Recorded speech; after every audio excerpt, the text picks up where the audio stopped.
Hey guys, welcome back. In this video, we are continuing to talk about chi-square tests. In this video, we are going to focus on the test for homogeneity. In this test, we are asking the question, is the distribution of choices the same for each category? In our last video, we looked at goodness of fit, which is asking how closely do the observed counts match the null? Or how closely does the distribution match the null distribution? These are very similar. In the homogeneity, we're just looking at how multiple distributions compare to each other. So we've got multiple samples, and we're looking at how the breakdown for the distribution matches across them. In the goodness of fit, we were looking at just one sample, one distribution, and some assumed truth. So these are very, very similar in what it is that we are looking at and our main purpose, our main goal. However, the way we approach it is going to be just a little bit different because we're going to be looking at contingency tables.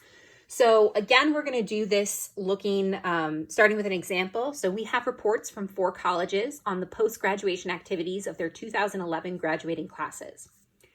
Are the distributions of students' choices of post-grad activities the same across all colleges?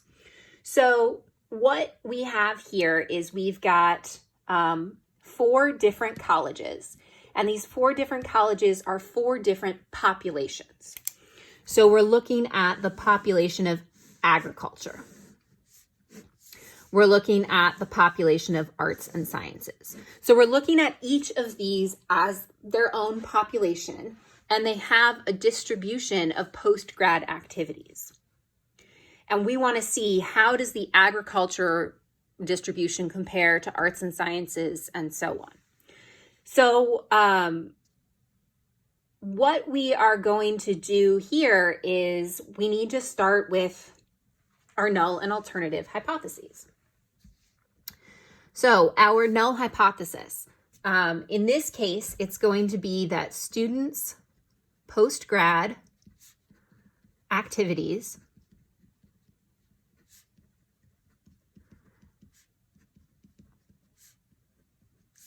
are distributed in the same way for all 4 colleges.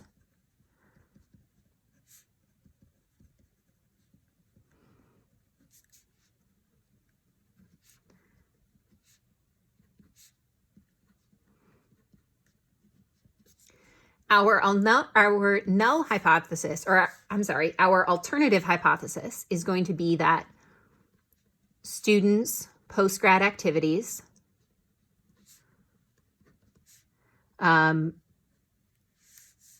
are not distributed in the same way for all 4 colleges. I'm making no claims about how they're distributed differently, just that they are distributed differently. So basically, our null and our alternative hypotheses are going to be pretty much the same statement, but we have the word not in our alternative. So as I'm kind of thinking about what to do, I need to think about how would we look at this before? So before we were in inference, we would have made some type of we would have made a box plot to kind of look at this. Maybe we would have made a stacked bar chart. But if I look at this breakdown across all 4 colleges, it does not look like the distribution is the same for all of them. For arts and sciences, they seem very evenly distributed, whereas over here in ILR, we have almost everyone being employed and the others being so much lower. So based on this appears to be evidence of the alternative. So looking at this, I can't make a statement, but looking at this, I can say, this is a worthwhile hypothesis test. I'm not wasting my effort by doing this hypothesis test. I think there is something to be found here. So the first thing we need to do in any test is we need to check our assumptions.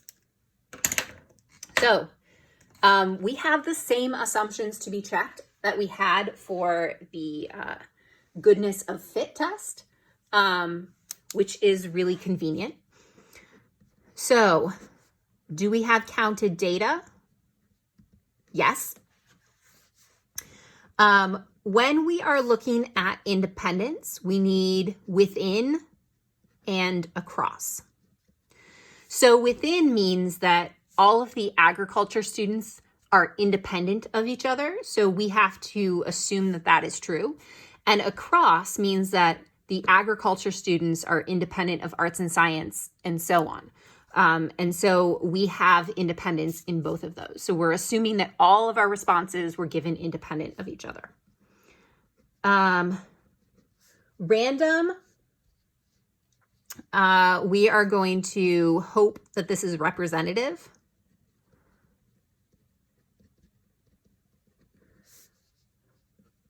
For the 10%, this is less than 10% of all grads ever. So we're going to say that that's good enough there. And then I need to look at my expected counts. When we were looking at the test for goodness of fit, we had an assumed true distribution.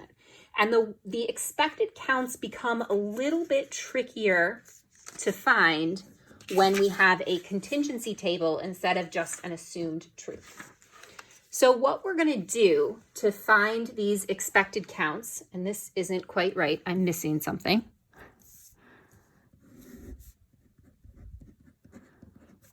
Is I am going to take the row total. So to find this value, I take the row total, which is 685. I multiply it by the column total, which is 448. And then I divide it by the total, which is 1,456. And then, so let's figure out what that number is. We have 685 times 448 divided by 1456 gives me 210.8. So I could go through this calculation for all of these, and it wouldn't be too difficult. But I'm actually going to use my calculator to be a bit more kind for this whole process. So let's jump into the calculator. We will come back to checking assumptions, and we'll finish this up. But what I'm going to do here, when we were looking at the goodness of fit test, we used lists. And we put the data into our lists. But in this case, we have either 4 lists, or the way we're really going to look at it is we have a two-way table. So we've got a contingency table. We are going to look at this as a matrix. So I am going to hit second X inverse, which brings me to matrix. And if I go over to edit, I'm going to edit matrix 1. So this is a 1, 2, 3 by 1, 2, 3, 4. This is a 3 by 4 table. You don't want to count the total or for either column. So we have, this is 3 rows and 4 columns for this table. So 3 rows, 4 columns. So I have a 3 by 4 table there. And what I'm going to do now, so I created my table and I input the values. I am now going to perform a chi-square test. So I hit stat, go over to test, and scroll up until you get to the chi-square test. I am going to put my observed in A, and you'll notice it says expected. Where will the expected be? And I haven't input expected values. You don't have to input expected values. It is going to calculate those for you. So you just have to tell it where to put them. So I'm going to put them into matrix B, and then I hit calculate. And it calculates this stuff for me, which we're going to come back to in a few minutes. What I want to do is first look at my expected values. So it told me it was going to put my expected values into matrix B, and matrix B is now a 3 by 4. And if I print matrix B, you'll see that the first is 211.93. So I'm wondering if I maybe made a typo somewhere. Probably. We're going to go with what I've got here. Or let's look at my matrix. Did I make a mistake? 209, 198. Yep. This one should be 158. Okay, so let's rerun that. Stat test chi-square, calculate,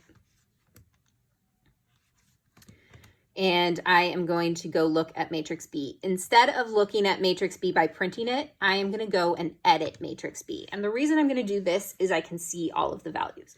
So I can see 210.8, 227.7, 176.0, 70.6, 48.0, 31.4, 78.3, 119.7, 154.9, 101.4, 93.8, and 143.4. So these values in blue, these are all of my expected values. So my expected counts, the minimum expected count here is 31.4, which is greater than 5, so I'm okay. You do need to have all of your expected counts written out, but we can check them like this. So because I have checked all of that, I am going to do the chi-square homogeneity test.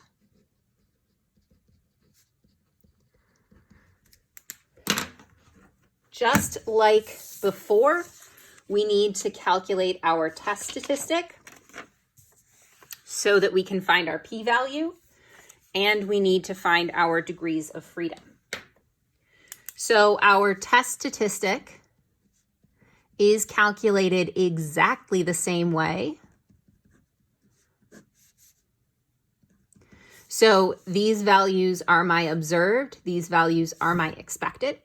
And so now instead of just doing it for all of the, I'm just going to do it for every single value, every single cell in the table. So my degrees of freedom are going to be really important here as well. My degrees of freedom are going to be the number of rows minus 1 multiplied by the number of columns minus 1. So I had 3 rows, so that should be 2. 4 columns, so that will be 3. So I have 6 degrees of freedom here. Going into my calculator, I'm going to rerun that chi-square test so that I can get my output, so I can see what I've got. So it tells me that my chi-square test statistic is 93.7. It tells me I have 6 degrees of freedom. I'm now going to sketch my chi-square distribution. So I have 6 degrees of freedom. It is skew right. And I have 93.7 here. That's shaded. This is my p-value. And my p-value is 5.3 times 10 to the negative 18. So that is like very small. Okay, so now to write my conclusion. Because the p-value is so small, I reject the null hypothesis and conclude that there's evidence that post-grad activities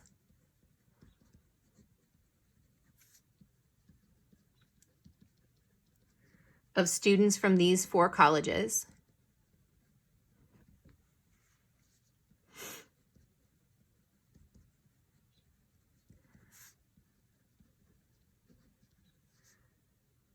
don't have the same distribution.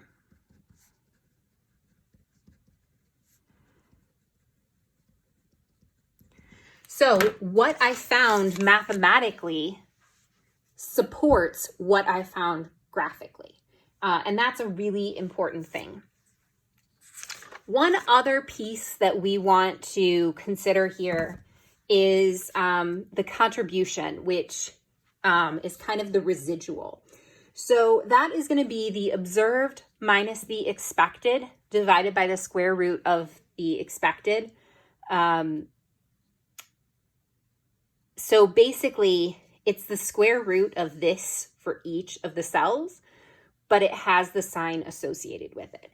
And what that allows us to do is to see where we're getting the discrepancies.